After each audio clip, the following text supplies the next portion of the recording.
اب اس بات کو سمجھ کر قرآن مجید کی ان آیات کا سمجھنا آسان ہوگا. پہلے اس کی تشریح عرض کر دوں، پھر اس کا ترجمہ سامنے آئے گا. حضور پاک علیہ الصلوۃ والسلام کے سامنے مدینہ منورہ میں آپ کے زمانے کی بات ہے، ایک آدمی تھا مسلمان جس کا نام تھا بدیل. وہ اپنے 2 ساتھیوں کے ساتھ ملک شام گیا تجارت کرنے کے لیے. وہاں جا کر بیمار ہو گیا اور اسے یہ اندیشہ ہوا کہ شاید میں اس بیماری میں بچ نہ سکوں گا، میرا وقت آخر اس سفر میں آ جائے گا. اس نے اپنے پورے سامان کی ایک تفصیل بنائی اور چپکے سے سامان کے اندر کسی جگہ اسے چھپا دیا، ایک لسٹ کو، اور اپنے دونوں عیسائی ساتھیوں سے یہ کہا کہ جاؤ، اگر ایسا ہو جائے میرا وقت آخر آ جائے تو تم اس سامان کو لے جا کر میرے وارثوں کو دے دینا. انہوں نے کہا ٹھیک ہے کوئی بات نہیں. اتفاق سے ایسا ہی ہو گیا. وہ اللہ کا بندہ سفر میں اللہ کو پیارا ہو گیا اور وہ دونوں آدمی وہاں سے اس کے سامان کو لے کر آئے اور لانے کے بعد پورا سامان دے دیا. جتنا بھی سامان تھا انہیں نہیں معلوم تھا کہ اس میں چپکے سے اس نے مرنے سے پہلے ایک فہرست چھپا دی. گھر والوں نے کسی طرح سے اس کو نکال لیا. وہ ہاتھ آئی، سب سامان دیکھا تو سب سامان موجود تھا، مگر سونے کا ایک پیالہ غائب تھا. چاندی کا پیالہ تھا، اس کے اوپر سونے کا کام تھا جس کو نقش و نگار کہا جاتا ہے. ان لوگوں سے معلوم کیا کہ بھئی کہاں ہے؟ مگر یہ ہمیں تو نہیں معلوم، جو سامان دیا تھا بھیا ہم نے تو تمہیں پہنچا دیا. قرآن مجید میں تنہا ایک واقعہ بیان کیا. مسئلہ یہ نہیں ہے کہ واقعہ، قرآن کی اہمیت کو سمجھا. قرآن نے ایک واقعے کی روشنی میں گواہی، شہادت، مقام، اس کی اہمیت، اس کو بیان کیا کہ اس گڑبڑی کے نتیجے میں کیا کیا ہو سکتا ہے. میں نے عرض کیا کہ پوری سورت کا مضمون کیونکہ امت کا مقام ہے اور ایک گڑبڑی مسلمان کے مال کے سلسلے میں غیر لوگوں سے ہوئی، مگر رب العالمین نے اس واقعے کو کلام پاک میں جگہ دے کر بتلا دیا کہ جب اتنے سے مسئلے میں ہم اتنا بڑا کام کر سکتے ہیں، نظام بنا سکتے ہیں، تو امت کا جو اجتماعی مفاد ہے، اس کی جو منفعت اور نفع ہے، اگر کسی موقع پر کوئی چوک ہوگی تو اس کے نتیجے میں پھر کیا حالات آئیں گے. واقعہ تو چھوٹا سا ہے مگر اس کا پھیلاؤ بہت زیادہ. ان سے پوچھا گیا بھائی تم نے کہیں پیالہ ویالہ دیکھا؟ جی ہمیں تو کچھ نہیں معلوم. مرنے سے پہلے کوئی آدمی کسی کو وصیت کر جائے تو وصیت کرنے والے کو تو وصیت کرنے والا کہتے ہیں، اور جن کو کی جاتی ہے عربی زبان میں ان کو اوصیہ کہا جاتا ہے کہ جی انہوں نے ان کو وصیت کی، یہ ذمہ دار. تو گویا کہ جب ان لوگوں سے معلوم کہ انہوں نے منع کر دیا، بات ختم ہو گئی. کچھ دن کے بعد پتا چلا کہ مکے کے بازار میں ایک سنار کو وہ پیالہ بکا ہے. گھر والوں نے پیالہ پہلے کا بھی دیکھا تھا تو بات سمجھ میں آئی، معاملہ گڑبڑ. ان سے پوچھا گیا جی ہاں. پھر ان سے کہا بھائی آپ تو یہ کہہ رہے تھے. اب انہوں نے یہاں جھوٹ بولا اور اپنی بات کو بچانے کے لیے یوں کہا ہم نے اس کی زندگی میں اس سے یہ پیالہ خرید لیا تھا. اب اس میں ہم آپ کو کیا بتلاتے، جو بقیہ سامان تھا وہ ہم نے آپ کو دے دیا. انہوں نے کہا نہیں جی لسٹ تو یہ بتا رہی ہے کہ پیالہ جو ہے وہ لسٹ میں شامل ہے، کہ یہ تو کوئی بات نہیں. حضور پاک علیہ الصلوۃ والسلام کے پاس بات پہنچی. یہ گھر والے یہ کہتے ہیں کہ یہ پیالہ ہمارا ہے اور وہ دونوں یہ کہتے ہیں کہ نہیں ان کا نہیں ہے، ہمارا ہے. وہ انکاری ہے، وہ دونوں خریدنے والے یہ ہمارا ہے. اور اسلامی قانون یہ کہتا ہے کہ اگر کوئی آدمی دعویٰ کرے تو اس کو دلیل لانی پڑتی ہے اور کوئی آدمی انکار کرے تو اس کو قسم کھانی پڑتی.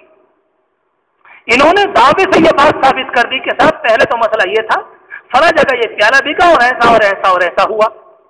حضور پاک علیہ الصلوۃ والسلام نے انہیں بلایا، ان کی بات نہیں چل پائی، وہ بات کو بنا نہیں سکے، ان کے خلاف فیصلہ کیا گیا اور اس طرح سے پیالے کی قیمت ان سے لے کر ان لوگوں کو دلوا دی گئی. یہ تو ہے قرآن مجید کی اس آیت کا مفہوم، سادہ سا ترجمہ. لیکن آپ سوچیں کہ ایک مسلمان کا پیالہ، تھوڑا سا سامان، 2 عیسائیوں کا جانا، ان کا گھر پر پہنچانا، یہ کون سی بات ہوئی؟ مگر چھوٹے واقعے کی روشنی میں قرآن مجید نے امت کو ایک سبق دیا ہے کہ جب رب العالمین چھوٹے سے پیالے کو اپنے کلام پاک میں بیان کر سکتا ہے کہ اس غلطی کے نتیجے میں یہ ہوا ہے، یہ ایک چوری ہے، یہ ایک ناسور ہے، یہ کینسر کی ابتدا ہے، اجتماعی شکل میں تمہارے اندر نہیں ہونا چاہیے. جس چیز کو وہیں پکڑ لیا جاتا ہے وہ بیماری پھر آگے نہیں بڑھا کرتی. گویا کہ قرآن مجید نے اس موقع پر شہادت میں، خیانت میں، وصیت میں، مال کے لے جانے میں، خیانت کرنے میں جو کچھ ہو سکتا ہے اس واقعے کی روشنی میں امت کو سب کچھ بیان کر دیا. ہم اور آپ دیکھتے ہیں کہ اس دنیا کے اندر جب بھی کچھ واقعہ ہوتا ہے تو کوئی نہ کوئی تو سبب ہوتا ہے اس کا. کسی اللہ کے بندے کا ایکسیڈنٹ کے نتیجے میں انتقال ہو جائے، ٹرک کے نیچے آ گیا، ایک جواب تو اس کا یہ ہے جی آخری وقت آ گیا تھا، مگر ظاہر ہے ایک حادثہ ہوا، ایک ٹکر ہوئی، اس بیچارے کو پتہ نہیں چلا، اس کے بریک فیل ہو گئے یا بیچارہ نابینا تھا کہیں ٹکرا گیا، تو کوئی نہ کوئی تو وجہ بنتی ہے، اس کے بعد کوئی واقعہ دنیا میں پیش آتا ہے۔ جب ایک واقعہ پیش آیا تو رب العالمین نے اس کو کلام پاک میں فرما دیا کہ شہادت کے مقام میں گڑبڑیاں اگر ہوں گی، اس چھوٹے سے واقعے سے سمجھ لو کہ تمہارے قدم کہاں کہاں چوکیں گے اور تم کیسی کیسی مار کھا سکتے ہو۔ ارشاد فرمایا یا ایھا الذین آمنوا، اے ایمان والو، شہادت بینکم، بڑا عجیب و غریب واقعہ ہے، تمہارے درمیان گواہی۔ میں نے تفصیل سے عرض کیا، امت کا مقام سمجھے، امت کا اصلی مقام گواہی ہے۔ ہم دنیا میں اس لیے ہیں، کھانا پینا رہنا سہنا مکانات تعمیر سب بعد میں، یہ تو ہمارے ضمنی ضروریات ہیں۔ نمبر ایک پر ایک مسلمان کی ذمہ داری ہے کہ اس دنیا میں رب العالمین کی ذات کی گواہی اور اس کے دین کے برحق ہونے کی گواہی دے، ہر مسلمان کی ایک ذمہ داری لازمی طور پر۔ فرمایا اے ایمان والو، تمہارے درمیان گواہی، اذا حضر احدکم الموت، جب تم میں سے کسی کو موت کا وقت آ جائے۔ کب؟ حین الوصیتی، وصیت کا موقع ہو۔ واقعہ میں عرض کر چکا، موت کا وقت بھی ہے، وصیت بھی ہے، گواہی کا مسئلہ بھی ہے۔ فرمایا گواہی اس طرح سے ہوگی، اثنان ذوا عدل منکم، دو آدمی ہو تم میں سے بڑے عدل و انصاف والے۔ عدل و انصاف والے ایسے ہوں جس کام کی ذمہ داری انہیں دی جا رہی ہے وہ اچھے لوگ۔ آگے فرمایا او آخران من غیرکم، اگر سفر میں کسی اللہ کے بندے نے اسے کوئی ایسی حالت پیش آ گئی، ایک انسان بمبئی چلا جا رہا اور راستے میں انتقال ہونے کو ہے، اسے اندازہ ہو گیا کہ معاملہ بس چلاؤ کا ہے، یہ ضروری نہیں کہ مسلمانوں کو وصیت کرے، بلکہ قرآن مجید کی آیتیں بتلا رہی ہیں کہ اگر مسلمان ہو تو ان کو وصیت کر جائے، اور اگر نہ ہو تو یہ دیکھ لے کہ سامنے اچھی شکل و صورت کے جو غیر مسلم ہیں ان کو ذمہ دار بنا دے، اور گویا کہ ذمہ دار بنانے کے موقع پر پھر اللہ پر بھروسہ کرے کہ آگے چل کر کیا ہوتا ہے۔ او آخران من غیرکم، یہاں سے ایک بات اور ملتی ہے، قرآن کو سمجھنا چاہیے۔ اللہ تعالیٰ فرماتا ہے کہ تمہارے دو آدمی ذوا عدل منکم، عدل و انصاف والے تم میں سے، اور عدل کا لفظ یاد رکھیں، اردو میں جب ہم بولتے ہیں تو انصاف، لیکن عربی زبان میں عدل کا لفظ بہت شاندار ہے، پاک دامنی، انسان کا صاف ستھرا ہونا، انسان کا باکردار ہونا، انسان کا سچا ہونا، انسان کا فسق و فجور سے بچنا، یہ ساری باتیں لفظ عدل کے اندر عربی میں آتی ہیں، اور ہماری اردو زبان کا عدل و انصاف بہت چھوٹا ہے کہ جی دو کے بیچ میں کھڑے ہو کر ٹھیک سی ایک بات کہہ دی، بڑے پکے سچے عادل آدمی ہیں، چاہے پوری زندگی میں نماز کی ایک رکعت بھی نہ پڑھی ہو۔ تو عربی کا عدل و انصاف بالکل الگ ہے، اردو کا عدل و انصاف ہم نے بالکل الگ کر رکھا ہے، ان دونوں میں فرق ہے۔ تو ایک بات یہ نکل کر آئی، کبھی کبھی ہمارے ایک بحث چلتی، بعض بستی میں نوجوان اس طرح کے ہیں سنبل کے اندر جو بیچارے بڑی جذباتی بات کرتے ہیں اور ایسی بات کرتے ہیں جس کا قرآن و حدیث سے کوئی تعلق نہیں۔ ہم اور آپ ایک ایسے دور سے گزر رہے ہیں، اس بات کا کہنا ضروری ہے، ہم اور آپ ایک ایسے دور سے گزر رہے ہیں کہ امت مسلمہ قسم و کرسی میں، کمزوری میں، انحطاط میں، جب خبریں یہ آتی ہیں وہاں مارے گئے، وہاں پیٹے گئے، وہاں 50,000 مارے، وہاں 1,00,000 قتل ہو گئے، وہاں عورتوں کی عصمت دری، کہیں لٹ گئے، کہیں تباہ ہو گئے، تو کچھ اور تو کر نہیں پاتے، بس یہیں بیٹھے بیٹھے لمبے لمبے چوڑے پلان بنا کرتے کہ اب یہ کر دیں گے، ستارے توڑ لینے ہیں، پھر یہ کر دینا ہے، پھر وہ کر دینا ہے، موقع مل جائے بس سب سے پہلے تو اسی کی گردن مارنی۔ حالانکہ وہ سب خیالی پلاؤ ہوتا کچھ نہیں۔ سنبھل میں آئے ہوئے 25 سال تو مجھے ہو گئے۔ ایک دفعہ میں نے انجمن پر غالباً کسی جمعے میں بات کی تو میں نے کہا اللہ کے بندو، ہم موٹی موٹی باتوں پر تو اپنے آپ کو عادی بنائیں، انشاءاللہ اللہ کی رحمت آئے گی، نصرت آئے گی۔ نمازوں کا پڑھنا، عقیدے کا درست ہونا، زکوٰۃ کی ادائیگی، جو کام ہم کر سکتے ہیں۔ مجھے خوب اچھی طرح سے یاد ہے گونی میں کہ ایک نوجوان یہاں آئے اور اس کونے میں مجھ سے آ کر بولے مولانا نماز تو ہماری بن گئی، اب کیا کریں؟ نماز تو ہماری بن گئی، اب میں اس سے کیا حاشیہ لگاؤں، مجھے خود ہی اپنی نماز میں ڈر لگتا ہے۔ ان بیچاروں کا حال یہ ہے، اس زمانے میں دیکھتا ہوں کبھی تو اس مسجد میں کھڑے ہوئے سلام پڑھ رہے ہوتے ہیں صبح کو، کبھی ادھر والی میں پڑھ رہے ہوتے ہیں، کبھی ادھر والی میں پڑھ رہے ہیں۔ وہ تو خیریت یہ ہے کہ ہمارے ہاں کچھ صبح کو بھجن کی آوازیں نہیں آتی، کہیں وہاں بھی نہ پہنچ جاتے۔ اس اللہ کے بندے نے مجھ سے یہ کہا، مطلب ان کا یہ تھا کہ آپ لوگ تو ایک ہی باتیں کرتے رہتے، ایمان، تقویٰ، طہارت، پاک دامنی، اب یہ تو الو بنے کی باتیں، اس زمانے میں تھوڑا جذباتی باتیں ہوں آگے بڑھنے کی، کسی کو توڑا، کسی کی گردن مڑوڑی، کسی کا گھر اڑایا تو بم مارنے کی باتیں کریں، یہ کیا الو بنے کی باتیں؟ آپ کی داڑھی سفید ہو گئی مگر ان باتوں سے ہی آپ کو وہ نہیں۔ میں نے کہا اللہ کے بندو کچھ تو قرآن سے تعلق پیدا کرو، جہاں 17واں پارہ ختم ہو رہا ہے پڑھو، کیا لکھا ہے؟ فاقیموا الصلاۃ وآتوا الزکاۃ واعتصموا باللہ هو مولاکم نعم المولا ونعم النصیر. میں نے کہا یہ کہانی ہم نہیں کہتے، یہ رب العالمین ہماری کہانی کو یہاں سے شروع کرتا ہے. نمبر 1 پر ایمان، نمبر 2 اقامت صلاح، نمبر 3 ایتاء زکاۃ، اور اس کے بعد اللہ کی رسی کو مضبوطی سے پکڑنا. اس کے بعد رب العالمین نے فرمایا هو مولاکم، وہ تمہارا ذمہ دار ہے، وہ کسی غیر کے حوالے تمہیں نہیں کرنے دے گا. یہاں سے کہانی شروع نہیں کرتے کیونکہ پڑھنی پڑے گی، قرآن پر آنا پڑے گا. ہم میں کتنے بیچاروں کو تلاوت کی توفیق بھی نہیں، کتنے اللہ کے بندے جو بیچارے نمازوں سے آج تک محروم ہیں. ہم کسی اور کو کیا کہیں، خود اپنی نماز کا حال ہمیں اپنے آپ کو معلوم ہے کہ ہماری کیا کیفیت ہے. آپ خود سوچو گے یہ صورت حال کیا ہے. بہرحال تو اس زمانے کے اندر ایک جذباتی مسئلہ چلا رہا، مسئلہ جذبات کا نہیں. یہ سوچنا چاہیے کہ بنیادی طور پر چوک کہاں ہو رہی. تو یہ بات اس لیے شروع کی تھی جب کبھی ہم ان نوجوانوں سے بات کرتے ہیں وہ کہا کرتے ہیں مولانا کافر تو لا اعتبار ہوتا ہے، کافر بالکل لا اعتبار. تو میں کہا کرتا ہوں آپ کی تجارت میں کافر با اعتبار. جب آپ کی کمپنی کا مسئلہ آئے گا تو با اعتبار، شادی میں بلائیں گے تو با اعتبار، اس کے ہاں کھانا کھائیں گے تو با اعتبار، اس کے ہاتھ کی پکی ہوئی سبزی وہ با اعتبار، اور چھوٹے لال کے ہاں کی ساری مٹھائی وہ با اعتبار، اور وہ آدمی جو کبھی پکوڑی بناتے میں کبھی یہاں کھجلاتا ہے کبھی بغل میں ہاتھ ڈالتا ہے، اسی ہاتھ سے پکوڑی بنا کر تمہیں دیتا ہے کہ وہ با اعتبار. اور جب یہ والا مسئلہ ہے نا کافر لا اعتبار. نہ تو تم دیکھتے تم کر کیا رہے ہو اپنے ساتھ، تم سے بات دھوکے بعد فرادیا کوئی ہے، کس کو دھوکہ دے رہے؟ خود سوچو یہ کون سی بات ہوئی. قرآن مجید کہتا ہے کہ اگر مسلمان ملے تو انہیں بنا دینا، او آخران من غیرکم، اگر مسلمان نہ ہو اس کے علاوہ کوئی اور ہو تو تم اسی کو ذمہ دار بنا دینا اپنی موت سے پہلے اپنے سامان کا کہ تم جا. تو پتہ چلا اسلام نے بھی کافر کو کوئی نہ کوئی درجہ دیا ہے، اس کو انسان مانا ہے، اس کے اندر انسانیت مانی ہے. بہت کم لوگ درندے ہوتے ہیں، ہر ایک بھیڑیا نہیں ہوتا. یہ ہمارے سلیم بھائی بیٹھے ہوئے ہیں، ان کا بچہ گھر سے غائب ہو گیا. انہوں نے مجھے سنایا 2-3 مہینے پہلے ایک بیچاری خاتون مل گئی اس بچے کو، چہرے کی لکیریں پڑھ کر اس نے کہا غیر مسلم عورت نے ہو نہ ہو یہ بچہ پریشان ہے اپنے گھر سے بھاگ کر آیا، اور بچے کا ہاتھ پکڑ لیا اس نے. اور ہاتھ پکڑنے کے بعد لوگ اس سے آ کر کہتے ہیں چھوڑ دیجیے پولیس آ گئی. کوئی سوال پیدا نہیں ہوتا، بچہ میری ذمہ داری میں، جب تک اس کے گھر کا کوئی آدمی نہ آ جائے، کوئی عزیز نہ آ جائے، میں اس وقت تک اس بچے کو کسی کے حوالے نہیں کروں گی. آپ خود سوچیں یہ بات اس عورت کے اندر کہاں سے آئی.